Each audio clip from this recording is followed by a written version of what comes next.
कांशीराम साहब को एक फर्क की पहचान थी, तब बहन जी को आगे बढ़ाया था।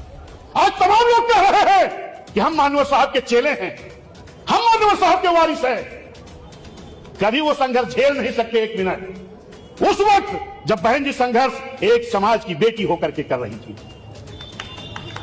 और जब बहन जी ने संघर्ष किया, बहन जी को मुख्यमंत्री बनने का मौका मिला, तो बहन जी ने क्या करके दिखाया मालूम है?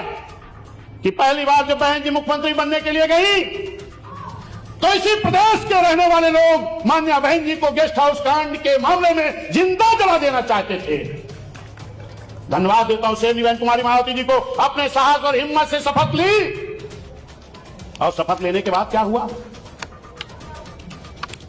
तमाम हमारे लोगों ने कहा कि बहन जी आईएएस पीसीएस जाके दूसरे लोग हैं, संभल के काम करिएगा वरना ये लोग सरकार नहीं चलने देगी।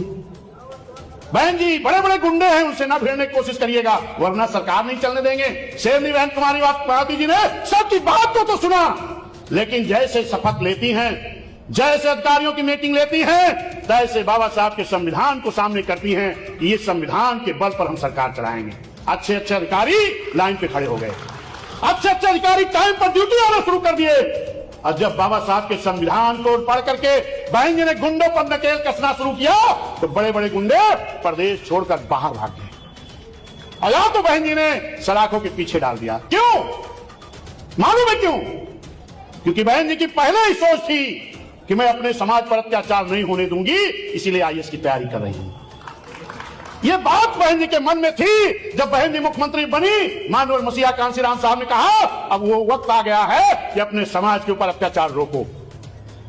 जब बहन जी मुख्यमंत्री बनी, तो मानवर साहब ने याद दिलाया कि अब वो वक्त आ गया है कि अपने समाज पे गरीबों मजलूमों पर होने वाले अत्याचार को रोको।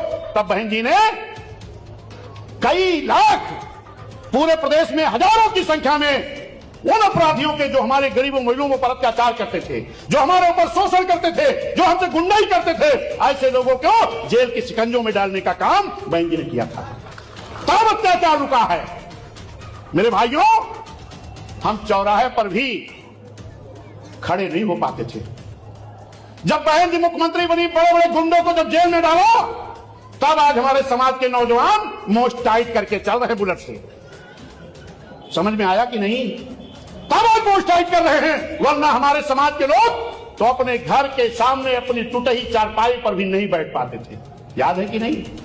अपने घर पर नहीं बैठ पाते थे। कुछ ऐसे लोग थे जब उनके घर के सामने से गुजर जाए तो मेरे पुरखे अपनी टूटी चारपाई और खटिया से, कुर्सी से उतरकर जमीन में बैठ जाया करते थे। सही है कि गलत है? लेकिन जब शेरनी बहन कुमारी मायावती जी का शासन चला, तो हमारे समाज का नौजवान मोछ हैंक के बुलेट से तब पहुंचत रहा होटल पे, तो कहा ये मिठाई तो हाल गर्म है कि ठंडी, समोसा गर्म है कि ठंडा। चाहे जहां बैठो, किसी की हैसियत नहीं। तो अगर किसी की देन है तो बाबा साहब के संविधान की देन है, मानवर कांशीराम साहब की देन है, बहन कुमारी मायावती जी के शासन की देन है।